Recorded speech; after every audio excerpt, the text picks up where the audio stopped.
ಎಲ್ರಿಗೂ ನಮಸ್ತೆ. Welcome to my new vlog. ಇವತ್ತು ನಾವು ಹೋಗ್ತಾ ಇರೋದು ಗೌರಿಬಿದನೂರಲ್ಲಿರೋ ಶಾರದಾ ದೇವಸ್ಥಾನಕ್ಕೆ. ವಿಶೇಷ ಏನಂದರೆ ಶಾರದಾ ದೇವಸ್ಥಾನ ಮತ್ತು ಶಂಕರ ಮಠ ಸ್ಥಾಪಿತವಾಗಿ 25 ವರ್ಷ ಆಗಿರುತ್ತೆ. ರಜತ ಮಹೋತ್ಸವದ ಅಂಗವಾಗಿ ಶಾರದಾ ದೇವಸ್ಥಾನದಲ್ಲಿ ವಿಶೇಷ ಲಲಿತಾ ಸಹಸ್ರನಾಮ ಹೋಮ ಮತ್ತು ಕುಂಭ ಅಭಿಷೇಕ ಇಟ್ಕೊಂಡಿರ್ತಾರೆ. ತುಂಬ ವಿಶೇಷವಾಗಿ ನಡೆಯುತ್ತೆ ಎಲ್ಲ ಪೂಜಾ ಕಾರ್ಯಕ್ರಮಗಳು. ತುಂಬ ಚೆನ್ನಾಗಿ ಸತತವಾಗಿ 2-3 ಗಂಟೆಗಳ ಕಾಲ ಲಲಿತಾ ಹೋಮ ನಡೆಯುತ್ತೆ. ವಿನಾಯಕ ಸ್ವಾಮಿ ನವಗ್ರಹಗಳ ಹೋಮ ಜೊತೆಗೆ ಅದ್ರ ಜೊತೆಗೆ ಮಾಡಿರ್ತಾರೆ.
ಶಾರದಾ ಮಾತೆಗೆ ವಿಶೇಷವಾದ ಅಲಂಕಾರ, ಪೂರ್ಣಾಹುತಿ ಎಲ್ಲ ಆದಮೇಲೆ ಬಂದಿರೋ ಭಕ್ತರಿಗೆ ತೀರ್ಥಪ್ರಸಾದ ವಿನಿಯೋಗವಾಗುತ್ತೆ.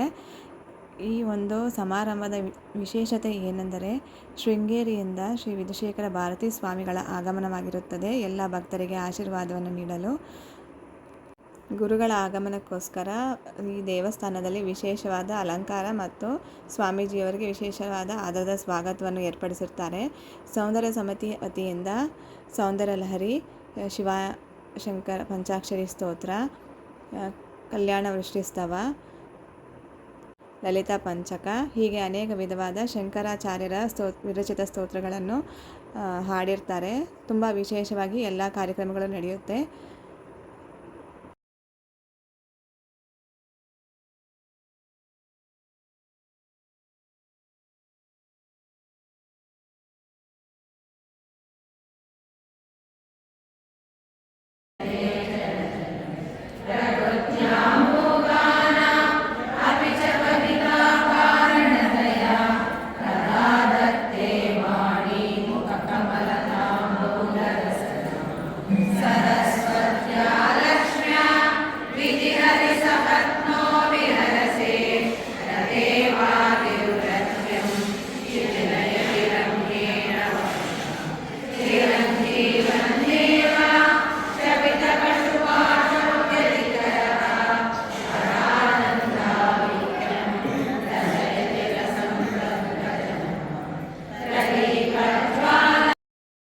ಈ ಒಂದು ಕಾರ್ಯಕ್ರಮಕ್ಕೆ ಗುರುಗಳು ಬಂದಿರೋದು ಒಂದು ವಿಶೇಷವಾದ ಆಶೀರ್ವಾದ ಅಂತಲೇ ಹೇಳಬಹುದು. ಶೃಂಗೇರಿಯಿಂದಲೇ ಮಹಾಗುರುಗಳು ಬಂದು ಎಲ್ಲರಿಗೂ ಆಶೀರ್ವಾದ ಮಾಡಿ ಫಲವನ್ನು ನೀಡಿರುತ್ತಾರೆ. ಹೀಗೆ ಈ ವಿಶೇಷವಾದ ಸಮಾರಂಭ ನಡೆಯುತ್ತೆ. ತುಂಬ ಚೆನ್ನಾಗಿ ಎಲ್ಲ ಕಾರ್ಯಕ್ರಮಗಳು ನಡೆಯಿತು. ಇದು ಇವತ್ತಿನ ವಿಶೇಷ. Thank you for watching.